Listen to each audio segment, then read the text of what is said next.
지금 도쿄는 2주 전 뉴욕과 같다. NHK에 따르면 지난 5일 하루 기준 도쿄 내 확진자가 143명으로 사상 최대를 기록했습니다. 이로 인해 도쿄의 누적 숫자가 1034명이 되었는데 중요한 것은 64%가 경로를 확실하게 알 수 없다는 것이었습니다. 그런데 더 놀라운 건 도쿄 인구 1350만 명 중 진단검사를 받은 사람은 4000명이 채 되지 않는다는 것입니다. 아직도 본격적으로 검사를 실시하지 않고 있는 상황에서도 이 정도 숫자가 나온 것은 지금 도쿄 내에 얼마나 확산됐는지를 보여주고 있습니다. 이제서야 일본 정부는 긴급사태 선언을 준비하고 경미한 환자들을 호텔에 수용하며 병상수를 확보하고 있습니다. 일본은 검사에도 소극적이었지만 한국을 포함한 다른 국가들이 하고 있는 재택근무도 이루어지지 않고 있습니다. 지금도 도쿄뿐만 아니라 일본 대도시 근무자들은 대부분 여전히 사무실로 출근하고 있습니다. CNN 비즈니스는 세계적인 경제대국 일본에서 재택근무가 이루어지지 않는 이유가 일본 회사 중 80%가 재택근무를 시행할 역량이 되지 않는다고 했습니다. 대부분의 회사가 여전히 팩스를 사용하며 전자서명이나 자필서명 대신 회사 도장을 사용해 문서를 승인하고 있다는 것입니다. 또한 긴급사태 선언이 나오지 않았기 때문에 기업은 사무실을 폐쇄할 필요성이 없으며 일본 노동자 대부분이 서비스직에 종사해 재택근무가 현실적으로 불가능하다고 했습니다. 이 때문에 일본의 출근 지하철은 감염의 위험에도 여전히 북새통을 이루고 있습니다. 이하타 켄바로 고베대병원 교수는 지난 4일 미국 CNN 방송과 인터뷰에서 도쿄가 뉴욕의 전철을 밟을 수 있다며 현재 추세가 지속되면 절망적이라고 말했습니다. 이하타 교수와 일본의 많은 전문가들은 검사의 확대가 필수적이라고 했지만 일본 내 검사는 여전히 지지부진한 상태입니다. 아베 총리는 하루에 9,000건도 가능하다고 했지만 지금 1일 평균 1,000건밖에 시행되지 않고 있습니다. 일본 내 전문가들은 실제로 9,000건의 검사를 할 수 있는 시스템이 현재 일본에는 없다고 말하기도 했습니다. 이에 아베 총리는 긴급사태 선언을 수차례 예고했지만 경제적 타격이 막대할 것이라는 우려 때문에 아직도 선언을 미루고 있습니다. 고이케 유리코 도쿄도지사는 NHK의 이르토론 프로그램에 출연해 국가의 결단이 지금 요구되고 있다며 아베 총리에게 긴급사태 선언을 강하게 촉구했습니다. CNN과 블룸버그 등 미국의 언론들은 그동안 일본이 소극적인 검사로 확진자 수가 많이 나오지 않았다는 의심을 해왔습니다. 심지어 지난 5일 주일 미국 대사관은 일본에 일시적으로 머무르는 미국인들을 빠른 시일 내에 귀국하라고 권고했습니다. 그 이유는 일본 정부가 폭넓은 검사를 하지 않고 확산 정도를 알기 어려운 상황이며 앞으로 감염이 크게 늘 경우 일상적인 의료 서비스를 제공받기 힘들 수 있다는 것이었습니다. 미국 정부 언론은 대규모 검사와 투명한 정보 공개로 한국을 모델로 한다며 신뢰했지만 일본의 상황은 지속적인 의심과 비판을 해오며 믿지 못하고 있습니다. 여기서 일본 내에서 나오는 탄식은 왜 일본은 가장 가까운 이웃나라 한국에 도움을 요청하지 못하냐는 것이었습니다. 한국은 세계에서 가장 정확하고 많은 양의 진단키트를 생산할 수 있고 가장 성공적인 방역 모델을 가지고 있다고 평가받았습니다. 한 방송에 나온 일본 전문가는 일본은 지금 검사 시스템이 제대로 갖춰지지 않았다고 시인하며 한국에게 검체를 보내서 분석하게 해야 한다고 주장했습니다. 그는 한국은 비행기로 1시간밖에 걸리지 않는다고 했습니다. 실제 핀란드는 비행기를 통해 검체를 보내 24시간 내에 해결해달라고 부탁했고 한국은 이를 12시간 만에 핀란드로 보내줬습니다. 지난달 일본 노벨상 수상자 야마나카 시녀 교수는 얼마나 답답했던지 한국의 머리를 숙여서라도 정보를 받으라고 할 정도였습니다. 일본은 지난해 수출 규제로 인해 불편한 관계가 된 한국을 비판만 해오다가 이제는 부탁하지도 못하는 상황에 놓이게 되었습니다. 심지어 이제 그동안 아베 총리를 지지하며 한국을 비판해왔던 일본의 우익 언론과 집단들도 한국을 칭찬하고 있습니다.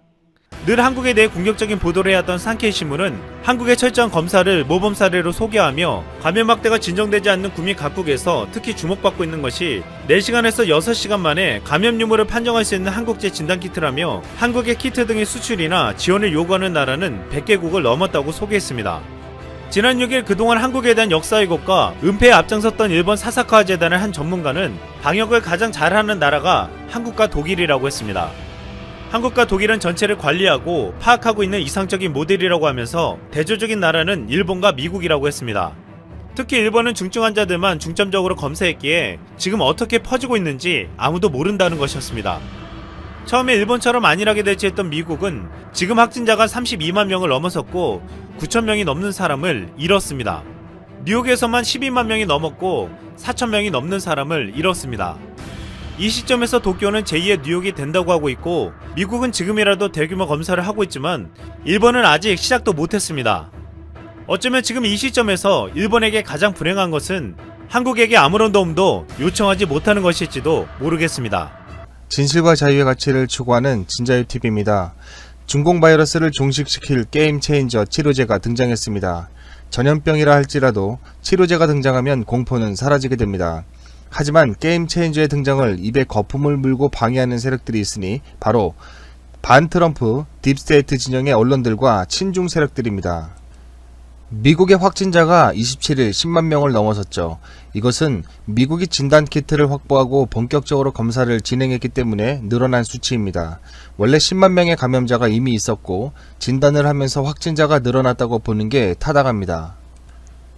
한편 중공 바이러스의 종식이 가까워지고 있습니다. 그건 이 병을 치료할 수 있는 치료제 게임 체인저가 등장한 것이 거의 확실해지고 있기 때문입니다. 바로 그것은 말라리아 치료제입니다. 벌써 전 세계 의사들은 이 말라리아 약을 사재기하고 있고 우선 가족과 지인들에게 먼저 처방을 내려주고 있습니다. 의사들 사이에서는 벌써 그 효능이 널리 알려지고 전파가 되었기 때문입니다. 의사들이 이 약의 효능을 의심하고 부작용을 크게 우려했다면 가족과 지인들에게 먼저 몰아주기 처방을 할 리가 없겠죠. 의사들이 가족과 지인들을 먼저 치료하고 있다는 것은 의사들은 이 약의 효능을 의심하지 않고 부작용도 크게 없을 거라는 점을 믿고 있다는 반증입니다. 그럴 수밖에 없는 것이 말라리아 치료제가 세상에 처음 등장한 것은 1934년 벌써 86년 전이라 그 효능과 부작용에 대해서는 이미 충분한 연구와 임상 결과가 있기 때문에 효능을 확신한 의사들이 자신있게 처방을 할 수가 있었던 것입니다. 그리고 가격도 아주 저렴해 정당 50원 정도에 불과합니다. 효능이 입증되면 부작용도 관리에 어려움이 없고 가격도 싸 사실상 중공 바이러스 사태를 종식시킬 게임 체인저가 되는 것이죠. 현 중공 바이러스 팬데믹 상황을 종식시킬 수 있는 약은 모두 3종입니다. 말라리아 치료제인 클로로킨, 하이드록시클로로킨과 수많은 병균 감염 치료에 사용되는 항생 물질인 아지트로마이신, 바로 그것입니다. 이 약이 중공 바이러스의 치료제로 등장한 배경은 프랑스에서입니다. 3월 19일 프랑스 연구자들이 수행한 시험 연구에 관한 이야기가 발표됐습니다. 이 연구는 유명한 디디에르 로울트 교수 등이 주도했습니다. 이 연구는 연구 초기에는 36명, 그리고 3월 27일자 기사에 따르면 80명의 환자를 추가로 임상실험 완료해 결과적으로 하이드록시 클로로킨과 아지트로마이신의 조합이 중공 바이러스 치료에 효과적이라는 사실을 거의 입증했습니다. 연구자들은 프랑스에서 2가지 말라리아 예방약을 병용 투여한 환자의 무려 100%가 음성으로 치료되었으며 치료 후 6일 이내에 바이러스 치료를 받았다는 사실을 보여주었습니다. 게임 체인저가 될 이 약, 클로로킨의 원 제조사인 독일 바이엘사도 약의 효능을 인정했고 미국에 300만 정을 기부함과 동시에 앞에서 봤던 프랑스의 임상실험에 협력했습니다. 도널드 트럼프 대통령은 미국도 이 임상실험 결과를 기반으로 빠르게 미 식약청이 말라리아 치료제인 클로로킨을 임상 테스트할 수 있도록 승인을 하도록 조치했습니다. 스위스 제약회사 노바티스도 수백만 명의 환자를 치료할 수 있는 충분한 양의 말라리아 약물인 히드록시클로로킨을 기증할 것이라고 밝혔습니다. 다시 말하지만 말라리아 치료제인 이 약은 가격이 매우 저렴합니다. 이 회사는 하이드록시클로로킨 1억 3천만 정을 미국 식품의약국 FDA에 기부하는 것을 논의 중입니다. 그리고 현재 미국 미네소타 대학교는 무려 1,500명에 대한 임상실험을 진행하고 있습니다. 만약 이 대규모 시험에서 효능이 입증된다면 미국은 역사상 유례없는 속도로 치료제를 승인하게 될 것입니다. 그런데 미국 언론들이 이상합니다. 분명히 가능성이 매우 높은 치료제가 등장했음에도 불구하고 이 약을 사용하는 것은 매우 위험하다느니 검증이 안 됐다느니 하면서 공포심을 자극하고 연구 성과를 폄하하고 있습니다. 왜 미국의 주류 언론들은 치료제의 등장을 부정하고 있을까요? 지금 보시는 기사는 CNN, MBC 등이 보도한 가짜뉴스입니다. 지난주 애리조나에서 노부부가 말라리아 치료제를 복용했다가 남편이 사망했다는 뉴스입니다. 그런데 이 기사는 추 거짓으로 밝혀졌습니다. 사망 원인은 어항을 청소하는 데 쓰이는 액체로 된 다른 약품을 복용했던 것이었죠. 하지만 미국 언론들은 정정보도를 해도 일반인들이 볼 수 없게 하기 때문에 사람들은 정정보도가 나왔는지도 모르고 있습니다. 미국의 언론들은 이 치료제가 게임 체인저가 되길 원하고 있지 않은 것처럼 보입니다. 트럼프가 중공 바이러스 사태를 성공적으로 종식시키고 미국 경제를 다시 한번 도약시키는 것을 원하지 않는 집단이 있습니다. 바로 미국과 사활을 건 패권 전쟁을 하고 있는 중국 공산당 시진핑과 미국의 딥스테이트 세력들입니다. 현재 오바마를 비롯해 미국의 딥스테이트 세력들은 이번 중공 바이러스 사태가 종식되면 미국 검찰로부터 무더기 기소가 될 사람들이 많습니다. 트럼프 대선 후보 캠프 도청 사건과 가짜, 러시아 스캔들, 피자게이트, 아동 성착취, 앱스타인 사건 등 이들 딥스테이트 세력들의 계략과 음모가 거의 밝혀지고 있기 때문입니다. 그래서 집요하게 중국 공산당과 힘을 합해 트럼프가 재선에 성공하는 것을 막으려 하고 있습니다. 중국 공산당이 중공 바이러스 사태가 종식되길 원치 않는 증거는 WHO의 행보를 봐도 알 수가 있습니다.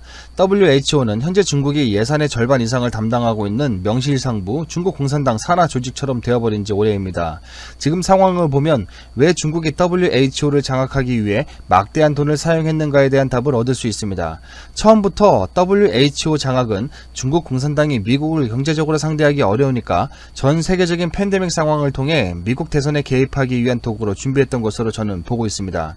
그런데 아니나 다를까 WHO는 게임 체인저가 될 수 있는 말라리아 치료제가 검증되지 않았다며 사용하지 말라는 어이없는 반응을 내놓고 있습니다. 사람이 죽어나가고 있는데 본인 동의하에 사용되고 있는 처방을 하지 말라고 으름장을 놓고 있습니다. 누가 봐도 이건 미국을 위태롭게 만들어 트럼프의 재선을 방해하려는 중국이 뒤에서 사주를 하고 있다고 밖에 볼 수 없는 정황입니다. 중공 바이러스 팬데믹이 말라리아 치료제로 인해 종식될 시점에 다다르고 있는 것으로 판단되지만 미국 경제가 무너져 내리기를 바라고 있는 미국 딥스테이트 반 트럼프 세력들과 너 죽고 나 죽자로 달려드는 중공 공산당에 끊임없는 방해가 있을 것으로 보입니다. 적어도 이들은 2020년 미국 대선 때까지 이 약이 정식 승인되지 못하도록 갖은 모략과 겁모술수를 쓸 게 분명합니다. 한국 문재인 정부도 마찬가지로 중국과 딥스테이트 편에 설 것입니다. 정상적인 상황이었다면 의약품의 승인까지는 빨라야 1년 반은 되는 게 일반적이지만 지금 상황에서 1년 반이 걸려 승인되도록 하는 것은 중국 공산당과 미국 딥스테이트가 원하는 결과입니다. 미국의 경제가 무너져 내릴 테니까요. 하지만 그렇게 되지는 않을 것입니다. 트럼프 행정부가 발빠르게 움직이고 깨어있는 세계 과학계와 의학계가 이를 지지할 것이기 때문입니다. 그럼 여기까지 방송을 마치도록 하겠습니다. 시청해 주셔서 감사합니다. 구독과 좋아요, 알람 버튼, 광고 시청은 영상 제작에 큰 힘이 됩니다. 그리고 자율 구독료 및 회원과의 광고 말씀드립니다. 진자유TV가 대부분 노란 딱지이지만 시청자 여러분들의 후원으로 유지되고 있습니다. 계속